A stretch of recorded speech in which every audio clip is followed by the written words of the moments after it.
That's Danny Shaw. Well, I'm joined now by Kat Hobbs, the Director of Public Ownership campaign group We Own It, which is part of a coalition of organisations that fought for the probation service to be brought back under public control. Obviously, you're going to welcome this, but I need to know a little more about We Own It, this group. Who are you? Who do you actually represent? Great. So I set up We Own It to be a voice for public service users because actually privatisation has failed us again and again, whether you're looking at Carillion or the railways, whether you're looking at the NHS or water or energy.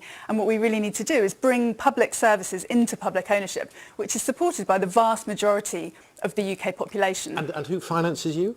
So we're mostly financed by individual donations from individuals, and we'd love it if any of your watchers would give us some money, because we are trying to be a voice for, public ownership in general. It is. Now, let's talk about the probation service here.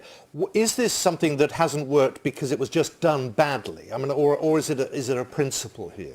I'm afraid it's yet another of Chris Grayling's disasters, but there's a really important principle here, which is that probation is a public service. It's about looking after ex-offenders, making sure that they don't commit more crimes, making sure that our communities are safe. It's not appropriate to have private companies involved in that. So what we've seen is, in a few short years, we've seen the service completely fail in private hands, and it's had to be brought into public ownership again, where it will work better as it did before. But the irony here is that the government did something wrong, is your view, but they've now done something right. Yes, and we're really happy that David Gauke has made the right decision on this. We do need to see probation being delivered locally, though, and we don't think there needs to be any role for the private sector in this, because it doesn't make sense for private companies to be involved. Would it cost the taxpayer more than the system that the government was trying to introduce? Because the criticism seems to be you're just going to saddle the taxpayer with huge debts. No, what we've seen from the National Audit Office and the Public Accounts Committee is that privatisation has been incredibly costly, and it's cost us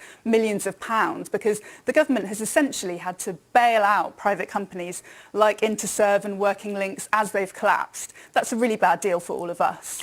The irony, of course, is you're saying that public ownership is best, but then it would have been run by someone, say, Chris Grayling. Do they know how to run things better than those in the private sector? Well, we have professionals in the probation sector who know how to do this work, and it's about the public sector making sure that the motivations and the incentives are right. It's not really a question of Chris Grayling or anyone else, dealing directly with ex-offenders. It's about using the professionals that we have in the public sector to deliver a good service. What do you say, Kat, to those who say, well, nationalisation did not work in the first place, and that's why there was a change to privatising things? Well, that's simply not true. So if you look at what was going on in 2013, the probation services were rated either excellent or good, and now, after just 6 years of privatisation, they're being rated as inadequate. And as you said, the Chief Probation Officer has said that the service has been, absolutely reduced to shreds in this way by Chris Grayling. So generally, Kat, is it your view, your group's view, that nationalisation good, anything private is wrong, or is there a compromise? Yeah, so we believe that there should be a mixed economy. So this is about running public services in public ownership so that they can work for people rather than profit. But private companies can do lots of other things, and that's absolutely fine. Very good to see you. Kat Hobbs, thank you very much. The campaign group We Own It. Thank you.